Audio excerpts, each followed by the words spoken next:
আর্জেন্টিনার ভক্তদের আমার কাছে মনে হয় যে কিছু জিনিস কান্দে উঠে গেছিল।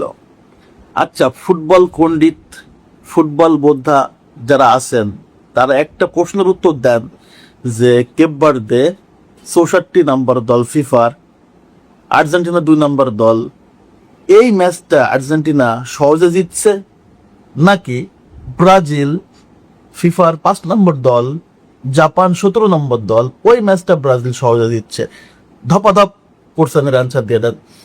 কি একটা ম্যাচ দেখলাম! সত্যি কথা বলতে কেপ ভার্দে এতটা ঠান্ডা মাথায় ম্যাচ খেলছে, ম্যাচ হারছে 3-2 গোলে, বাট যেও মাথা ঠান্ডা রাখছে তারা কখনো কোনো বাজে শট খেলে নাই। দেখেন আর্জেন্টিনা এই ম্যাচটাতে কতটা চাপে ছিল সেটা খেলা দেখলে বোঝা গেছে। মনে হচ্ছে যে আর্জেন্টিনা এবং ফ্রান্সের খেলা হচ্ছে, একদম হুবহু মনে হচ্ছে তেমন। জার্সিও কিন্তু ফ্রান্সের মতো লাগছে।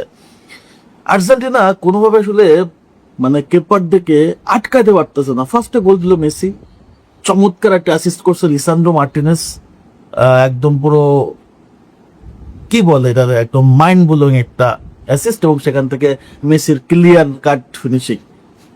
এরপর সেকেন্ড হাফে যে কি করলো, কেপ ভার্দে গোলটা শোধ করে দিল, কি চমৎকার ভাবে শোধটা করলো। এরপরে গোল করলো কে, আবার লিসান্ড্রো মার্টিনেস। সেখান থেকে একটা হচ্ছে কি বলে যে কর্নার থেকে বল আসছে, সেখান থেকে মনে করো যে শর্ট করে গোল দিয়েছে লিসান্ড্রো মার্টিনেস। 1 গোল 1 অ্যাসিস্ট, ফ্যান্টাস্টিক। মনে করছি খেলা ওখানে শেষ, খেলা ওখানে খতম, কিসের কি। এরপরে আবার কেপ ভার্দের কামব্যাকটা কি গোল ভাই! এই মানে আমার মনে হয় এই বিশ্বকাপের ওয়ান অফ দ্য বেস্ট একটা গোল হয়েছে। কি চমৎকার ফিনিশিং, কি চমৎকার শট! ওহ মাই গড, রিয়েলি এই শট ঠেকানোর মতো কোন গোলকিপার আসলেই নাই। খেলা তখনও জমে গেছে। এরপরে আবার গোল করলো কে, ক্রিস্টিয়ান রোমেরো। ওইখানে শেষ না, লাস্ট টাইমে একটা ফ্রি কিক, জাস্ট সেভটা করছে হচ্ছে এমিলিয়ানো মার্টিনেজ, ব্রিলিয়ান্ট সেভ, না করলেই গোল ছিল। সো এই ম্যাচটাতে আর্জেন্টিনা যেভাবে স্ট্রাগল করছে, বিশেষ করে এই কেপ ভার্দের মতো দল, এরা কিভাবে 64 নম্বর দল হয় আমার আসলে মাথায় আসে না। যেমন ডিফেন্স তেমন গোলকিপার তেমন অ্যাটাক। তারা কি কখনো মনে হয়েছে তারা শুধু ডিফেন্সই করে? তারা অ্যাটাকও তো করে। শট করছে কটা চেক করছেন? 10টার উপরে আর্জেন্টিনার এগেইনস্টে তারা শট করছে, 5টা ওয়ান টার্গেট শট করছে। আপনি আর কি চান এই দলের কাছ থেকে? আর্জেন্টিনাকে যে ভোগাইছে। আমি একটা সত্য কথা বলি, ব্রাজিলকে নিয়ে কথা বার্তা বাদ, আর্জেন্টিনার এই যে টিম, এই টিম কলম্বিয়ার এগেইনস্টে স্ট্রাগল করবে, খুব স্ট্রাগল করবে, এবং টিকে থাকা কঠিন হয়ে যাবে। কেপ ভার্দের মতো দল তারা যেভাবে আর্জেন্টিনাকে নাচাইছে, একদম মনে করেন গলায় দড়ি পরায় নাচাই ছেড়ে দিছে।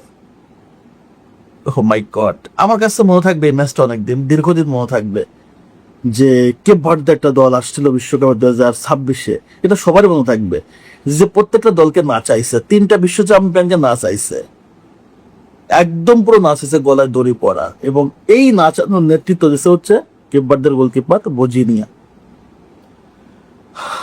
রিমার্কেবল পারফরমেন্স ভাই, রিমার্কেবল পারফরমেন্স। যেমন ডিফেন্স তেমন মিড কন্ট্রোল, তেমনটা অ্যাটাক। এবং তারা দেখছেন ডিবক্সের ভেতরে গোলকিপার ভোজিনিয়া কিভাবে লাউতারো মার্টিনেজকে ডজ দিল। ভাই রে ভাই, আমি তো দেখে পুরো মানে তালকানা হয়ে গেছে। কি করলো এটা? এই রিস্ক কেউ দেয়? চিন্তা করেন। এবং ডিবক্সের ভিতরে তারা যেভাবে করে আর্জেন্টিনা প্লেয়ারদেরকে আসলে কি বলে ডজ দিচ্ছে, মাথা ঠান্ডা করতেছে একদম। ডিবক্সের সামনে বল ধুম করে মেরে দিই, এদিক ওদিক মেরে দিই, এলোপাতাড়ি শট করি না। তারা একদম প্রপার গেম প্ল্যান, তারা প্রত্যেকটা প্লেয়ারের কাছে বল দিছে, তারা এলোমেলো বল খেলেই নাই। খুব রেয়ার 1 থেকে 2টা এলোমেলো বল খেলেই না। তারা দেখছেন ফুল প্ল্যানিং করে আসছে। এই কেপ ভার্দের সামনে বিশ্বকাপে ভালো জায়গায় চলে যাবে। এবার আসছি মূল আলোচনায়। ফিফা আসলে রেফারি গুলো যা করে সেটা মেনে নেওয়া সত্যি কঠিন, বেশ হতাশার। যেমন ধরেন ডিবক্সের পাশে আর্জেন্টিনা অহরহ আসলে ফাউল পাইছে, প্রায় 3টা ফ্রি কিক পাইছে, সেখান থেকে তারা গোল করতে পারে না। কিন্তু কেপ ভার্দেরও কিন্তু ফাউল ছিল 2টা, দেয় না, একটা দিচ্ছে লাস্টে, সেটা না দিলে 9, এটা না দিলে 9 তাই দিচ্ছে। আর আর্জেন্টিনার গায়ে বল লাগলেই বা একটা একদম জোক, স্ক্রিপ্টেড, এটা আর চলে না। এটা খুবই বিশ্রী, নোংরা।